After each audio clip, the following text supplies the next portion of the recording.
Well, guys, as always, appreciate you guys' time covering our team and our kids, man, and they deserve it. So I appreciate you guys' time and getting over every Monday and traveling to our games and going through all of it. So appreciate you guys' time. Thank you, Jesus, for an opportunity to coach these guys, man, have an impact on them. We got 108 guys in this team that I know are going to be world changers and professional in something, some football, some in other things, and I'm excited for them in life, too, to learn from some of these moments. Obviously, proud of how our guys battled, man, really proud. Watch the game, got back really early Sunday morning and with some of the travel and what have you, but proud of how our guys battled. And we're going to talk about the game itself here more, but our guys did not flinch. They kept swinging the entire game, lost the game 17-7, need to execute better in certain situations, but they never flinched. Our sideline was connected.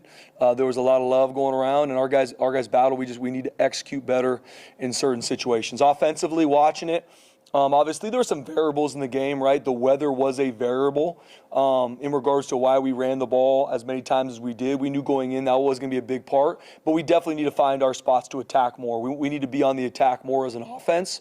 And looking at it, I know there's those spots. I had a really good talk with Nate and our offensive staff, and we see that too. Obviously, the weather early on in the game was coming down pretty good, but there were times in the game when it wasn't. Even when it's weather, we got to pick our spots. We are still going to run the football. That's a DNA part of our team, and we were able to do that in the game. Whereas for 167 yards, whatever it is, but need to open it up more in certain situations and be on the attack with the ball in the air more consistently in that game. And then we got to make sure we had some critical penalties in the game. Weren't pre-snap, but critical penalties. Obviously, the one on 4th and 2, that probably was an explosive play that would have ended up probably going in for a score or at least 3 points. Ended up taking us out and had to punt the ball. So that really turned into a turnover in a game where the turnovers were 0. Right? We didn't have an edge, but we didn't lose the game in regards to turnovers, but we got to be on the attack. So some penalties hurt us, and we got to find a way to make sure we're on the attack more offensively. Defensively, we got to stop the run. I mean, they threw for 20 yards and beat us. That's 2 weeks in a row where a team in total has thrown for 50 yards and beat us. So we've had really good conversations looking at, wow, we got to adjust quicker to some of the run schemes that are coming at us. There was a power scheme that we didn't fit correctly, and they came back to it, and we didn't get it adjusted quick enough. And so that's on us as coaches to make sure that we adjust quickly to some of the stuff we're seeing. And then we had some missed tackles in that game. That it's something we got to continue to focus on, even with our guys beat up, banged up, just like everybody is in the country, that we got to tackle better. Special teams-wise, really a wash, special teams-wise, outside of missing a field goal at the end of the game to make it a one-score game. Well, I believe in Colton Boomer. We got to make that kick.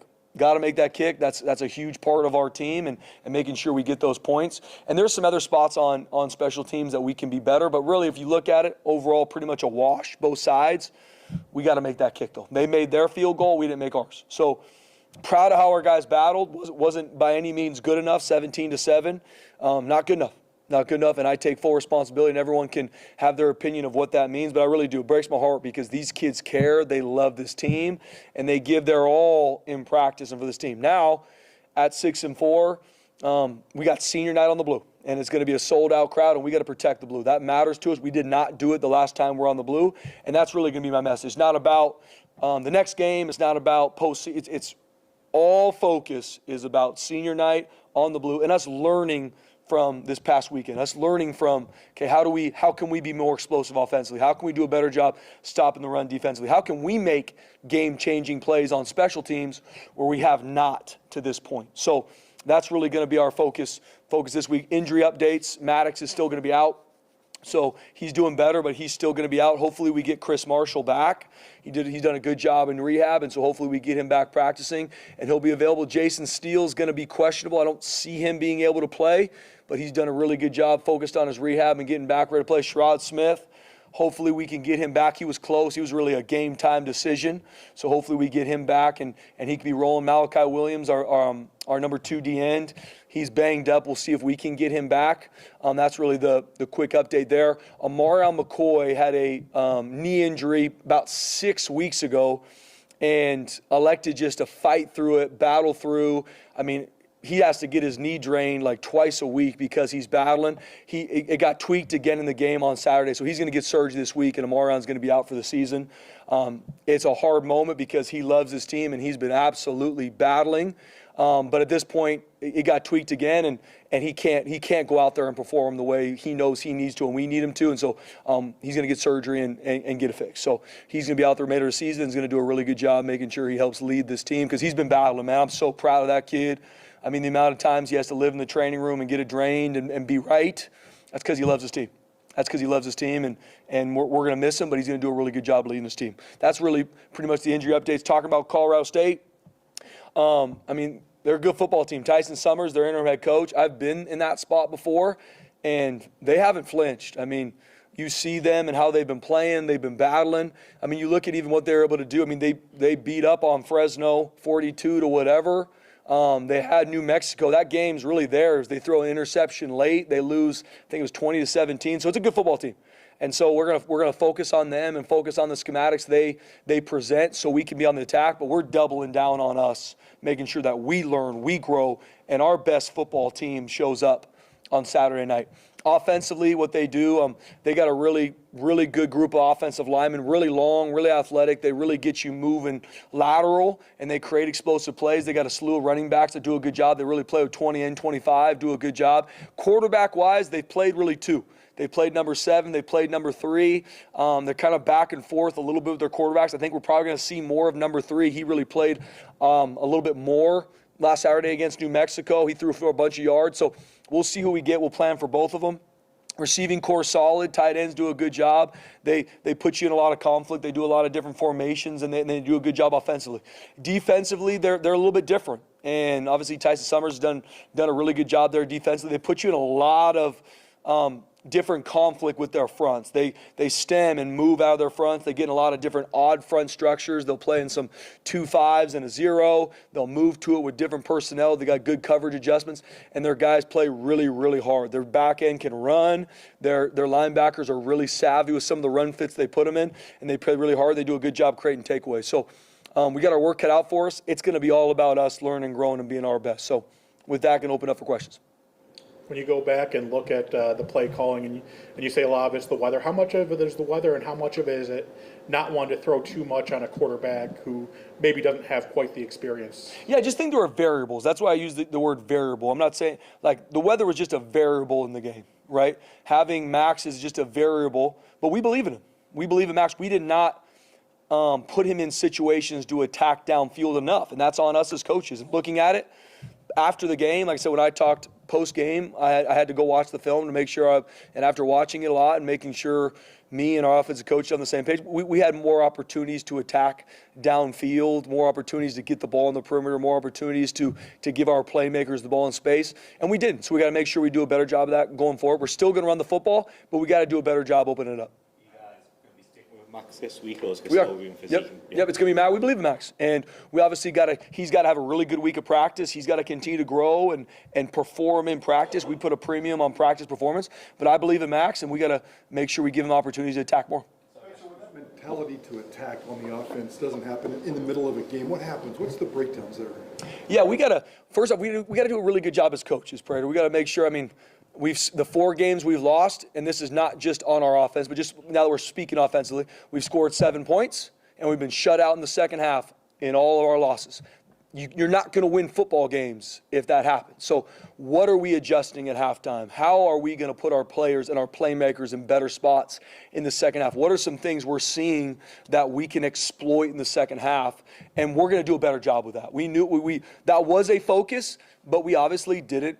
We're performance-based. We didn't perform the way we needed to, so us as coaches got to do a better job, Prater, so that in a second half, we have better answers. We can be on the attack more, and especially in the second half of this game, the weather really cleared up, especially sort of the second half of the third quarter, especially in the fourth. It was better, and so we got to pick our spots to make sure we can attack, still run the football, but we got to make sure that we can attack downfield, because when you don't, you're going against a box defensively that's really, you don't got enough numbers, right? Especially with a quarterback that is not a +1 run threat. We're outnumbered in the box. So it doesn't matter what run schemes we do. It's going to be really hard to be explosive. And when you look at football, the 2 biggest stats are turnovers and explosives. Turnovers was a wash. It was 0. We didn't take any on defense, which we need to, but we didn't turn the ball over. Ball was on the ground, but we got it back. And then explosive plays. We had 4, they had 7. And really, we had 2 going into the last drive of the game and got 2 on that last drive. So those are the 2 biggest stats that affect winning games, and one was a wash, one we lost. We lost a football game. Is it fair to say that Nate is still learning his new role? No, I don't think so. I think you're learning and growing always, Prater. Like, is Nate going to be a better offensive coordinator today than he was a week ago? Yeah, I would say no different for me as a head coach, no different for someone who's been an offensive coordinator for 10 years. Hopefully, you're always learning and growing. But just like I believe in Coach Potter. Believe in him.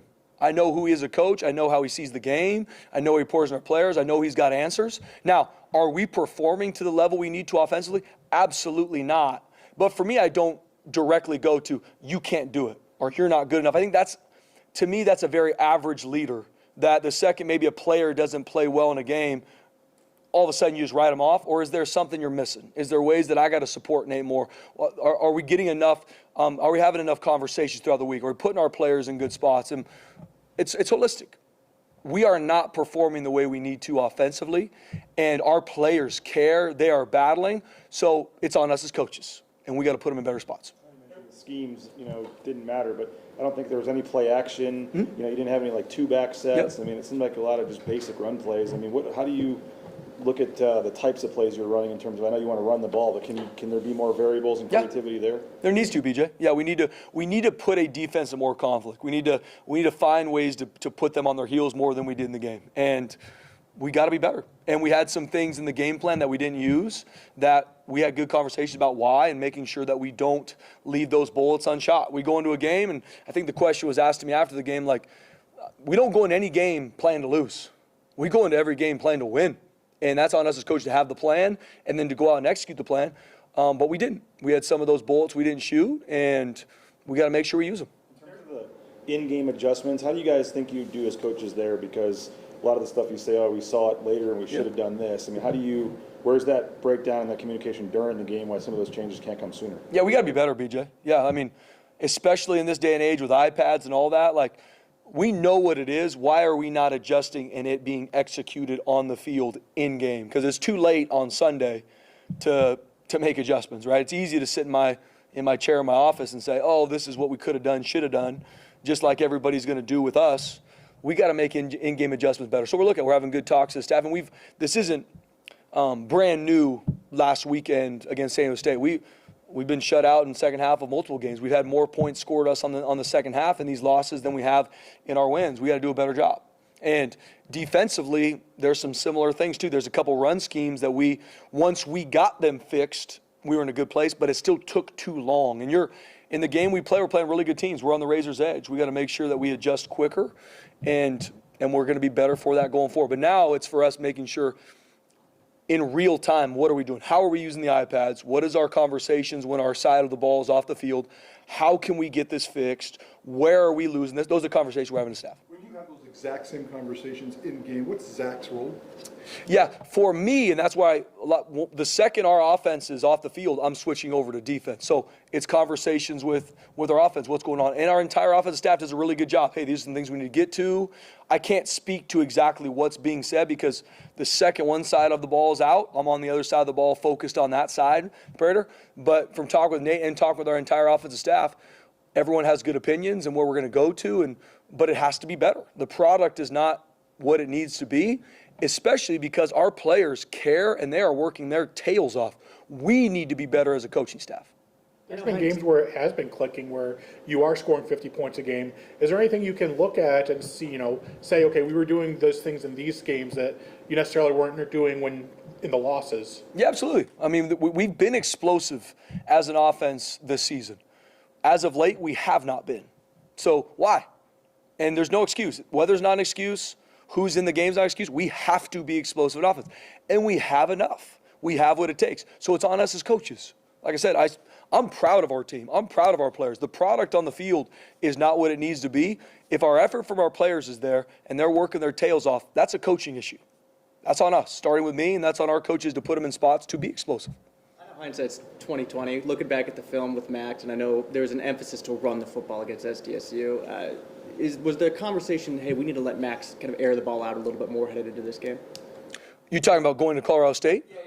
Yeah, we haven't met with our players yet. We're going to meet with them later tonight, but absolutely. I mean, we believe in Max. We got to give him more opportunities to take his shots, and then it's Max's responsibility to do a really good job in practice, to earn the trust with his coaches and his teammates. Before halftime, when it was a tie game, it seemed like that could have been a good moment to see maybe what you get out of him, maybe for the fourth quarter. Yeah. What went into the decision making to just kind of go into the half for the tie game? Yeah, in that situation, it's a one-score game, and I thought about that situation a lot. It's a one-score game, and at that point, still raining, still coming down, minute left. We had no timeouts. Wanted to see if maybe one of our runs would pop and create an explosive play. Then we'd be rolling. It didn't. And at that point, and I'm not obviously hindsight's 20/20. At that point in the game, I was thinking, you know what? It's a one-score game. Let's not create any issues, especially where the weather is right now. Let's go in. Let's adjust. Let's have really good answers and come out better second half. Hindsight's 20/20, and look at that situation going forward. Want to be on the attack more than we were, but that was where my head was at with how we played it. Timeouts then called for before that, like for the defense, or were you trying to Well, save clock? still wanting to see what we could get, right? I mean, I'm always going to be on the attack and how I think game management wise. And so we had a minute. We had no timeouts left. It's like, hey, let's see if we can get something going here. And nothing really hit the way we wanted it to. And at that point, I was like, you know what? We're going to go into halftime. Do I regret it looking at it now? Well, we scored 7 points. So probably should have used that series too. But in the moment, I don't regret where my heart was at. I didn't regret how I went through my process, and knowing that where we're at in that game, one-score game, it was still raining. Let's not do something that puts us in a bad spot here. You talk a lot about the conversations you've had with Nate and the offensive staff today, and the issues are pretty clear for everybody right now. What was the conversation like in terms of how to fix the issues? Yeah, good question. That's what it's all about, Brett. I mean, we are problem solvers. It could take anybody on their sofa at home to watch and look at a game and give their opinion. We're problem solvers. And so that's where my biggest message, even yesterday with our staff, as much as it kills me when our team doesn't win these games and I have to look in these kids' lives and these kids' eyes and see how much they're, but we got to find a way to get it done. So us as coaches, we are problem solvers. We have to create answers.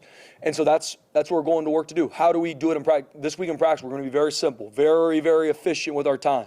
We got to execute better. So is our urgency at practice enough, right? So that when we get in the game, I can execute the things I do in practice. Okay, what are some drills we're going to start doing? We're going to do a little bit different things at practice, or executions at a premium. That's what we're into. And then making sure, like almost the point you have, BJ, making sure formationally, everything we do puts a defense on their heels to make sure we can attack more, not just throwing the football, running and throwing the football. That's what we're going through right now. That's what I know our coaches are doing a really good job game planning. Sean Lewis said they bullied your offensive line post-game. You've watched the tape here and there, and what are your thoughts on that? Do you agree with him? Everybody post-game has their opinion on how they handle press conferences. That's not how I handle press conferences. Let me start with that. They won the game. They won the game. Hats off to them. They did absolutely enough to win the game. But I love our team. Our team never flinched. They battled. They won 17-7. Hats off to San Diego State. Does anything change in terms, you mentioned trying to be better with the iPads and all that, is whether who's in the box helping look at stuff, whether it's who's calling the plays, or maybe not that drastic, but is any operational stuff going to change this week? Yeah, look at that, BJ. The iPads is something we're really on right now as a staff. I don't have any answers for you guys right now, but how we're using them, how our players are using them, is it too much information to where our guys just watch their series? Maybe they didn't play well in the series before. Are they going out, scared's the wrong word, but now more afraid to lose than they are going out attacking? So we're looking, because we want to use it as a tool and make sure that we don't keep our guys from playing their best. But we're going to make some changes with the iPads. I don't know what those are yet, but that's a huge topic for me with our staff. In regards to someone maybe go up in the box and changing on that too, I don't know what those changes are right now. Obviously, Nate's in the box, Coach Chin's is on the field. The information flow is really good. We're seeing things. Like I said, I would feel way different, BJ, if post-game it's like, man, we never saw this. We never had good communication. We do, but our players aren't executing with the adjustments we're having, so that's on us. That's not on them. So are we being clear enough with our adjustments? Are we taking the time to make sure it's very clear defensively, offensively, what we're doing? Because it's not happening. It's not for lack of information. If anything, BJ, it's probably too much. It's probably too much. We got to simplify to make sure, hey, this is the one thing for my position group or side of the ball that next series is a non-negotiable we have to get done. That's where we got to be better. It's not for lack of information. He says a few minutes ago, Spencer, you know, once good defense goes out on the field, you kind of switch your attention. Are you against maybe letting Coach Ching just take a couple of series and just focusing on the offense once they're off the field? Are you open to that? Yeah, for me, I'm all about the team, all about game management. So I'm there to support whatever side of the ball. And we have really, really good coaches. I believe in our defensive coaches. I believe in our offensive coaches. I believe in our special teams coaches. The time for me talking about all that stuff, that's going to be after season. No different. I could ask about recruiting. Like, yeah, we're absolutely recruiting our tails off right now, but we have our team right now, and I'm pouring into them. So in game, when one side of the ball is out, they need my attention. Those players, I want them to see me looking at them. I want them to see me with them. That's a non-negotiable for me. Like those 11 dudes on the field, I don't care if it's kickoff or defense or offense. I'm going to be right there supporting them, and we got good coaches. 2 years ago, Spencer, you guys were on the outside looking in at a Mountain West Championship appearance. There was kind of a breath of fresh air that apparently swept through here, and you guys ran the table and got there. What do you learn about that experience, and how do you apply it to, now where you guys might be kind of on the outside, but still games to play? Yeah, Jay, I think about that 2 years ago a lot. For our team, the past 2 weeks, we've had everything on the table, everything to play for, and just haven't executed enough. And we got to get that fixed. So for me, that's why so much is less about postseason, championship game, bowl games. My sole mission this week is to focus on our guys, staff first, learning, being better for our players, and us playing our best to protect the blue on senior night. And then whatever happens 2 games from now, let the chips fall where they may. That's my focus for our guys. I want our players to be where their feet are. This season's going to be over in a month. And I'm going to make sure us coaches, our players, we are where our feet are. And I'm going to talk to our team tonight, talk to our leadership. Everything you want in this life is on the other side of hard. I believe that. Everything you want in life is on the other side of hard. And I talked about no different being married. I said, man, if the second it was hard the first couple years, I said, I'm out. Or the first time me and my kids, it was hard. I was out first time as a coach. I mean, my first couple jobs, you're making $18,000 and you're trying to figure out, but everything you want in life is on the other side of hard. And I said, guys, we got to learn from this. Because if you go left or right or go backwards, you're falling in line with the statistics of our world right now, where guys want to run from hard things. Go through it. Got to go through it. Don't think about, well, after the season or right now, be where my feet are. Everything you want in life's on the other side of hard. And I'm just doubling down there, Jay.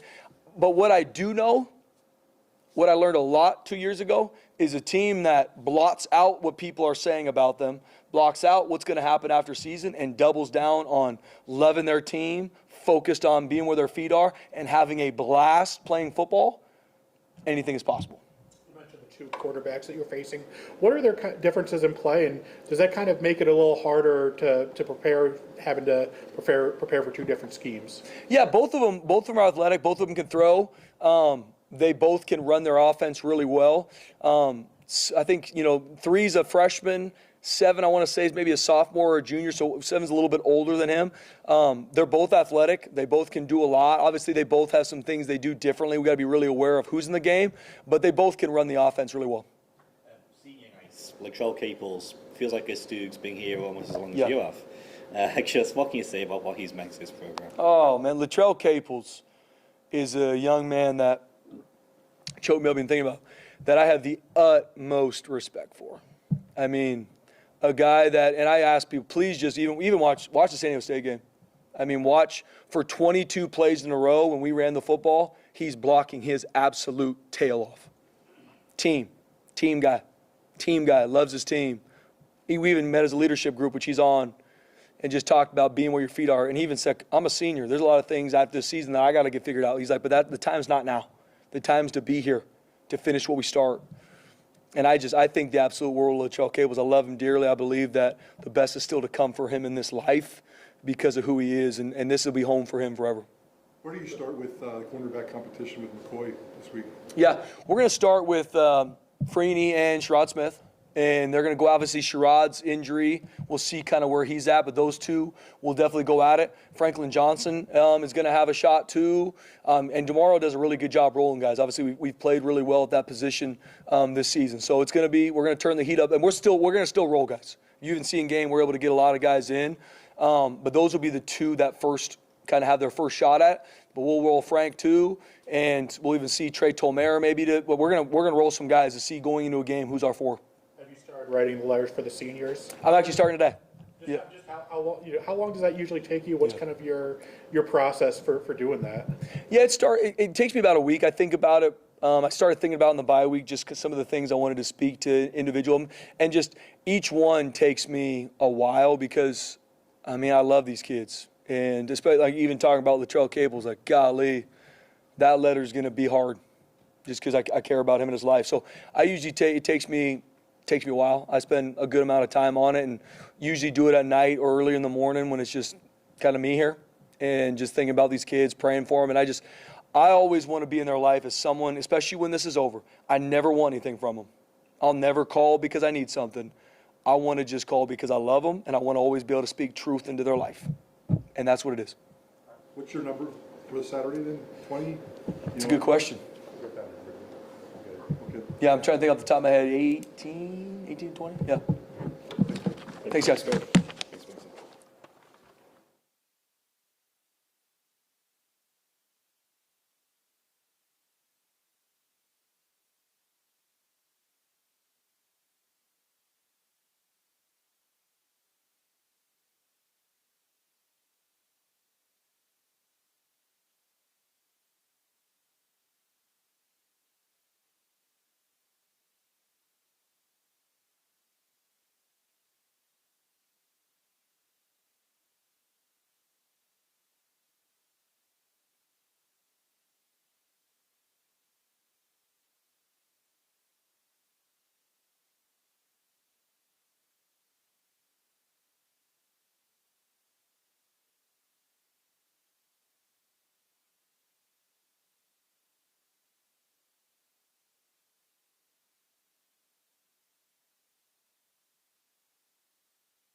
All right, go for it, guys. Nate, I know kind of a frustrating Saturday for you guys in San Diego. Fourth time you guys have put up 7 points, get shut out in the second half. What do those conversations look like with Coach Danielson about what has to change with this offense to be a little bit more consistent? Yeah, no, it's always constructive. We're always looking for solutions, and that's the big message from, me and him and to everybody else is we got to find answers, look for solutions, be problem solvers, and not complain or defend, but try to figure out how we can get better and eliminate, those situations, those outcomes. You went in wanting to run the football, but why just the hesitancy to give Max, much of a chance on some of those third downs and stuff and not really throw the ball much at all? Well, a big part was weather.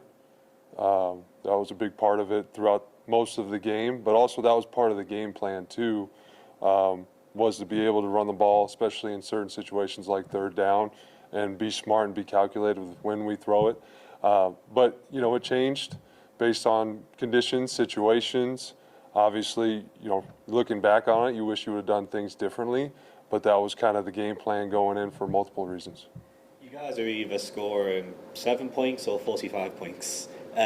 When things aren't going well, why do you think there's a struggle to change things in game? Yeah, great question. I think partly it's been turnover based. Now this past game it was not, which was good to see. We're doing a better job protecting the football. But in the past, that was a big issue, was turning the ball over in the second half. I think we need to do a better job. I need to do a better job, number one, as far as second half adjustments, going out and executing those, making sure if there's something in our process we can change, we can get that done during halftime and do a better job communicating it. There's a lot of solutions there. Again, that's to Coach Danielson's point to the first question is what can we do to help this? What are the solutions? What can we implement right now instead of saying, should have done better?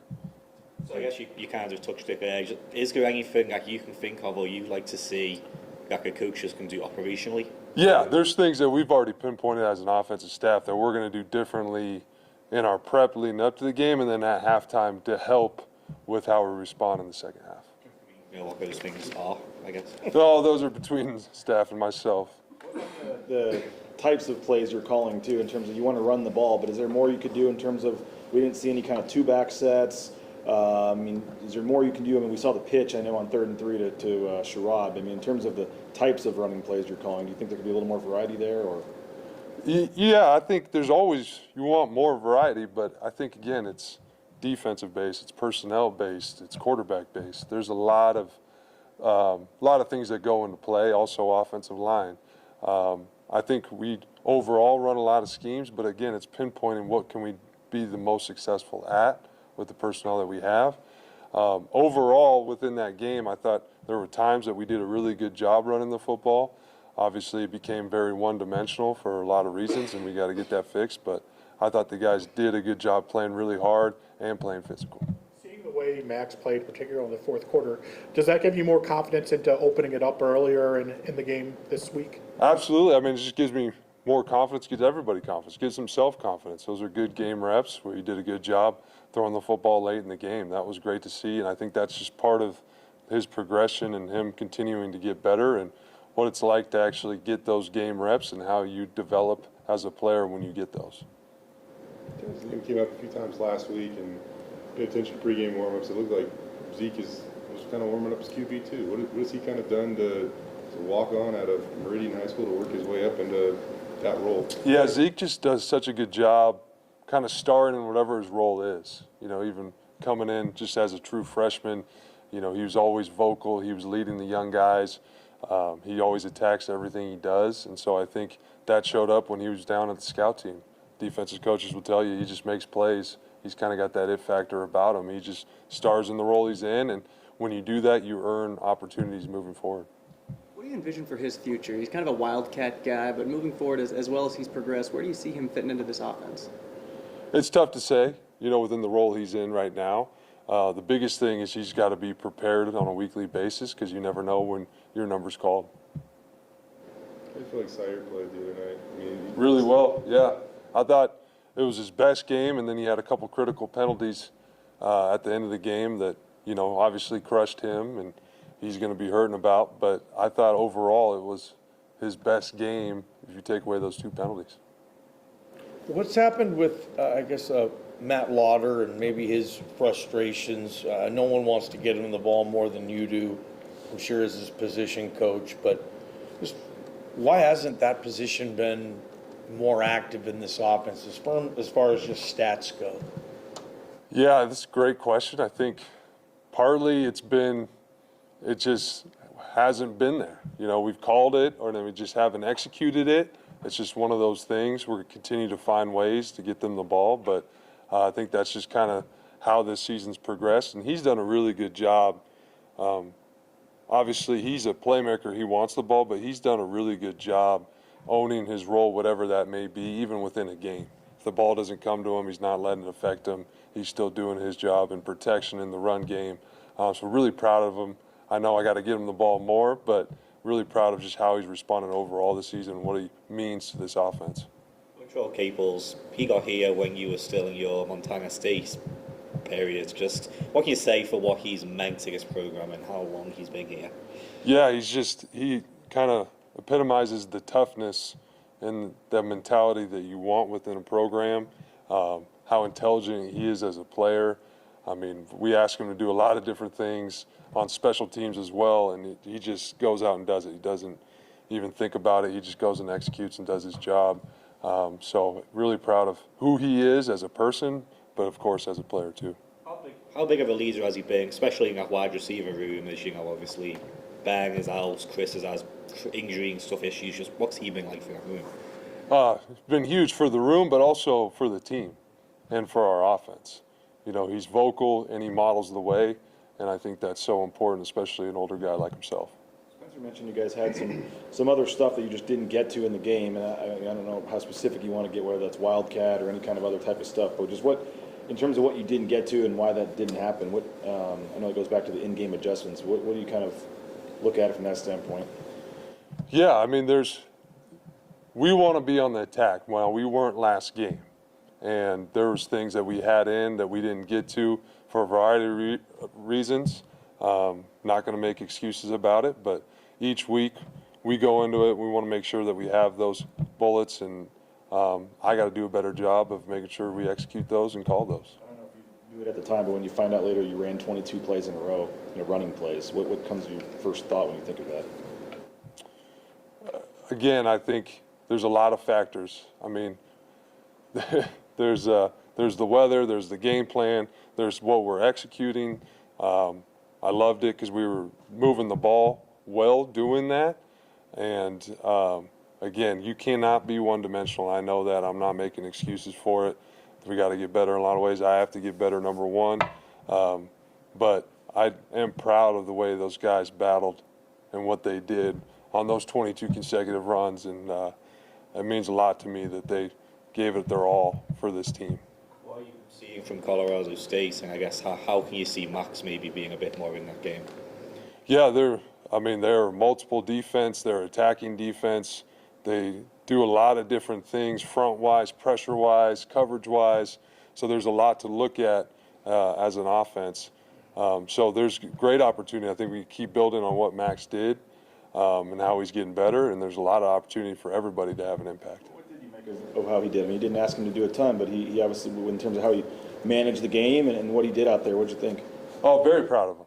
Very proud of him. Because, like you said, I thought he did a really good job owning his role, starting in it, operating, which is a huge piece of it, and then taking care of the football. He had the one mishap, but he did a really good job taking care of the football, especially in those conditions. Offensive line play, obviously, you've seen it at the highest possible level, Nate. Sean Lewis said after the game his front seven bullied the hell out of your offensive line. You've watched the tape a million times. What were your thoughts on that? You agree with him? Oh, I'm not going to comment on anything that he feels or he spoke about. I would just say that I really liked how that offensive line was playing as a unit last game. I really liked that combination of guys. I thought they were playing free, and I thought they did a lot of good things, just from my perspective. You've been around the game a long time, accomplished a lot in football. This is your first season as a play caller, as an offensive coordinator. What's just like the steepest part of the learning curve? What's it been? What's been the biggest adjustment for you maybe this year versus any other year you've been doing this? No, I mean, I've spoken on that a few times. I think the biggest thing for me is I want to make sure I do my job to help these guys and set them up for success. And obviously, I have not done that consistently. And my focus is for these seniors on the blue senior night, doing my best work for them. That's my primary focus. You've had that senior night on the blue. What's your message to these seniors as they go out there and they try to defend this home turf one last time? Enjoy it. Enjoy it, because just like everybody says, it goes from freshman to senior pretty fast in a blink of an eye. They're probably thinking they're still red shirts, and now it's senior night. So it goes really fast. So just enjoying our fans, our atmosphere, and your teammates, and going out and kind of leaving it all in the blue. Any more? Anything else? Cool. Thank you, guys. Thanks, Coach.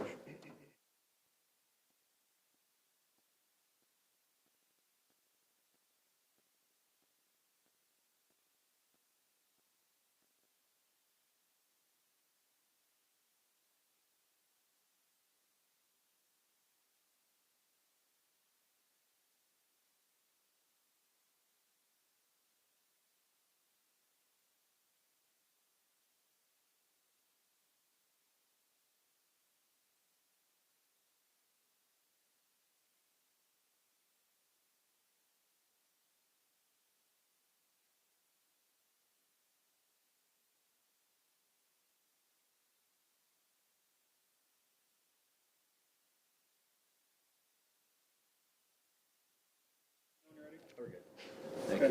Go Set for it. myself up. Well, just the run defense, what'd you see from that, and what do you guys have to improve in that? Yeah, there's a lot of good, some obviously not good. Some of that on me, forcing the issue a little bit too much, knowing what kind of game it was, especially, the 4th and 1. They got big personnels. We were ready to play it out of base defense, and I went and matched personnels. I thought at that point in the game we needed that 4th down stop. So there's not a lot of layering when you get big like that and play quote unquote goal line-ish defense. We had it fit up well. We just didn't get the guy on the ground. So there's definite things we need to fix. Some things up front, some technique issues, some alignment issues, and then obviously you got to get people on the ground when you hit them in the backfield. So a lot to fix, a lot that I could have done much differently. Like I said, forcing the issue on some of those runs in that middle of that second quarter. I thought our guys were playing really good up until that point, and I started forcing things just to try to keep that field position battle going. So things I can definitely do better, things that our players need to fix, and coaches need to coach better as well. You hold them to under 300 yards total. I think they were 3 of 12 on 3rd down. A lot of the stats were good, and obviously the passing yards were very low. So how do you overall look at it? Because I know it's too many rushing yards, but overall you guys, probably looked at a lot of those stats and said you would have taken that before the game. Yeah, globally, you hold, 300 yards is kind of measuring stick when you're talking about playing really good defense and really not. 17 points, but, we didn't win the game. We needed to do more. We needed to do better in the rush defense, period, point blank. Things that we've got to get fixed. They came out and wanted to throw the ball early, didn't have a lot of success, and that had kind of been their MO. And, to be quite honest with you, they have had a lot of explosive shot plays throughout the year. So that was one thing we were worried about coming in, and it didn't come to fruition. But I don't know how I look at that to answer your question, BJ. We didn't win the game. We didn't do enough for our team to win the game. What do you see from Amarian over the last 6 weeks? We just learned he's had been playing with an injury, and just how big of a loss is that for the defense? Yeah, it's going to be a loss. Amarian's played really well this year, but I feel really good about the guys that have been behind him. Demetrius Freeney, Sherrod, some of those younger guys. I feel really good about them, and he's going to continue to tutor those guys. Amarian is a great presence in practice. He's got, and I know for all the things that negatively that people have seen during the game, there's a ton of positive people have seen too, but some of the personal fouls and those kind of things, that's not who Amarian is in practice. In practice, he's very positive. He's got a lot of great juice. He helps those young guys, so he's going to continue to do that. And, obviously you never want to bring up an injury that a kid's dealing with, so that's public knowledge, especially when he's going to play through it. But proud of him the way, there's a lot of people that wanted to shut that down as soon as he got hurt, and he wanted to continue to play through as long as he could. So proud of him for that. But I know he's going to help get those young guys ready, and so I'm confident in those young guys that'll get in there. Do you know Amarian's eligibility status right now? I think he's a 5th year. If you want me to be real honest, I'm the wrong guy to ask on all the eligibility stuff. So I don't, but I'm sure that'll be brought up in a staff meeting here in the very near future. Enough that you need to from your linebackers right now? No, we're not getting enough from anyone on the defense right now. So the answer is no, that we need more from the front, the linebackers, the DBs. It's not just one group, and everything goes hand in hand. So everybody needs to play a little better. Everybody needs to be a little bit more assignment sound. Everyone needs to tackle better. So I don't think it's one group or another. They all go hand in hand. If the D-line gets out of a gap, then the linebacker screwed up. And if the linebacker screwed up, then the DB screwed up. So we need to just get things fixed globally, and then every position group will play better, including the linebackers. What challenges is it when you're facing an offense that can play 2 different quarterbacks? Yeah, well, they're probably going to. It looks kind of like their MO. Are you talking about Colorado? Yeah. It looks like kind of their MO. They we're going back and forth, and I feel like they don't have one selected yet. They're going to kind of see who's got the hot hand in the game. Like last week, even though there were some mistakes made, I think that he ended up with 250 yards throwing the ball. So you got to prepare for both. I don't think that I think that they're both capable of running the system. So I don't think it's like some of these other games, in the past or whatever, where it's like, hey, this guy's going to come in and it's +1 runs. Like, that's what he does. And this guy's going to sit in the pocket and throw it. I think these guys are both capable of running the whole show. I just think they've done a really good job here in the last couple of weeks of using some different personnel, some different players, putting them in different roles. And it's as we're watching it going through right now, it's going to be challenging to locate certain players in every formation. Does Jeremiah Irby say move to field corner? Do you consider maybe Mickey outside of nickel, moving him to the traditional corner and maybe someone else at nickel? Any of those? Yeah, those are questions we talked about this morning early when we found out Amarian was probably going to be out for this game for sure. And then, so my response to you and our staff was, let's put our plan together first, and then let's talk about who needs to be where, so we can kind of see, like, is this going to be a ton of man? Is this going to be a ton of zone? What are we going to do before we start moving those pieces around? Because I think I told you guys last year, one mistake in that San Jose game that I made was I moved Amarian into the slot without really evaluating what the game plan was going to do, and some of those things I asked him to do wasn't his forte. So I just want to get that game plan solidified, and then we'll talk about who needs to move where. But those are on the table. A physical game, late game. You guys get home sometime after 6 a.m.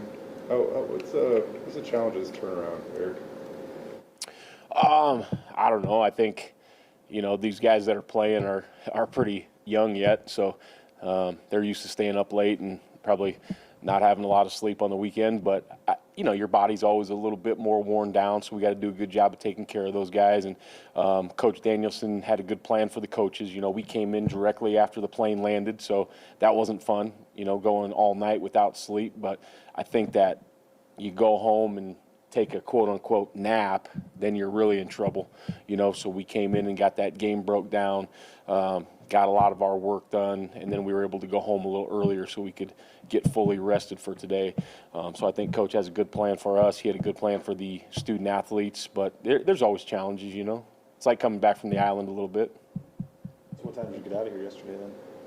Oh man, I don't know. We got in here at 6:30. I'm always the one, not the last guy. I don't want to be like that. I'm that guy, but I'm usually one of the later guys. I don't know. I tried to make it home for dinner. Like seem like an excuse or whatever, but you look at some of these guys. You mentioned like finish a couple plays in the backfield, and you look at some of the guys that might be in those positions, and we know they're kind of battling stuff. But like, how hard can it be to finish some of these plays right now, or what's the key to it? Yeah, it doesn't help, but everybody's hurt. I mean, across the country. Like, I don't know what to tell you. Like, that's just November football. Like, everybody's hurt. You got to play through it. Is it harder to do some of the routine things that you would normally do? Probably, but that's what you got to do if you want to win games in November. So we've got to find a way to continue to fight through it, find a way to take care of these guys, and play better football, period. What did you see out of Jaden Mickey on Saturday? It seemed like he was flying around to the ball. He had a couple big pops in the game. What did you see out of him? Yeah, Jaden played really well. He tackled well. He was, one of the guys that I thought he tackled very well. He broke on the ball. Got to clean up some things with him in the run fit too, just like everybody else. But I thought he played a really good football game. Jaden, he always brings great energy. He had great energy on the sideline. I thought he did a lot of nice things. Obviously gone as well as people thought, but just for the seniors on defense, what can you say just about them as a whole and how they continue to battle and lead this group? Yeah, I think the seniors, it's a special group, man. I'm proud of these guys. Like you said, it has not gone the way that any of them probably thought, definitely didn't want.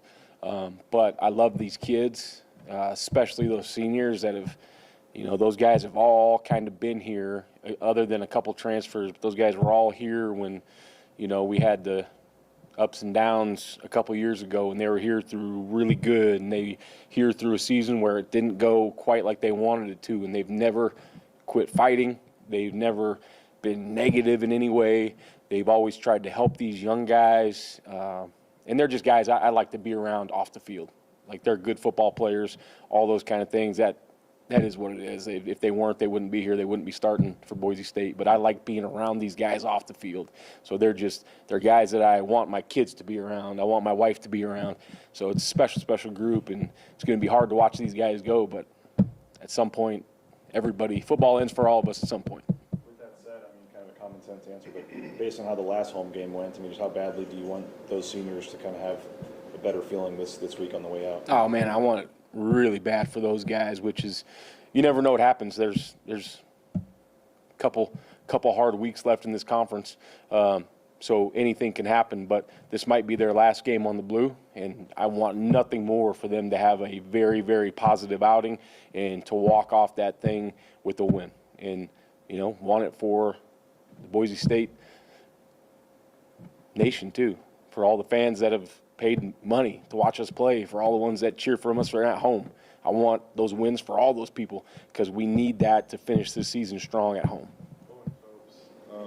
Just how do you feel like he played last game, and what's kind of the effort he puts forth? How much he's still a young guy. How much do you feel like he's kind of playing his way into being like the fabric or part of the fabric of the culture of this thing moving forward? Yeah, Bowen played well last week. One, probably a mistake that I made, which didn't allow him to probably play as fast in some points as he wanted to, was he was playing Mike, he was playing Will, and I put him in at Sam Backer in base defense when they got big on that one drive. So he had a lot of stuff going on, and probably too much for any person to play 3 different positions. So I wish I wouldn't have done that to him, found somebody else to maybe play that Sam in the base so he could play a little faster at Will, and that probably would have helped him, but he still played really well. What do you like about that Mike spot? What does he bring when you put him there? He's physical and he's twitchy. He's just got a lot of it's like anytime you bring somebody down from the 3rd level into the 2nd level, there's a lot of twitch that sometimes guys don't have that have played at the 2nd level their whole life because they're not used to that space. So if he has to walk out of the box, he's good. If he has to cover a back, it's really good. And then he's physical enough to go in there and play power and play zone schemes and those kind of things. So I think he's got a great combination of kind of, what the modern day linebacker has become. It's not the 6'3", 250-pound neck roll anymore. I think he's kind of more in that mold of that modern day linebacker. You're 5th in America in passing yards allowed per game. DeMario Warren, I got to work with this guy a few years. What have you noticed about this year, the coaching job he's done with your corners? Yeah, to be real honest, he has stayed consistent. Demo is who he is. He does a really good job teaching those guys. I know last year there's a lot of discussion, and there's a lot of reasons for that, right? But he's done a great job with those guys. Those guys love him. They play really hard. They're doing them. I think he's done a really good job this year of emphasizing the finish on every single play, every single rep, whether it's indie, team, scout team period, whatever. But he's done a really good job emphasizing that finish, and I think he's done a really good job of making the techniques really sound but really simple for those guys so they can go out and execute and play fast. Last one. Or not. Thanks, Coach. All right, guys. Thank you. Were you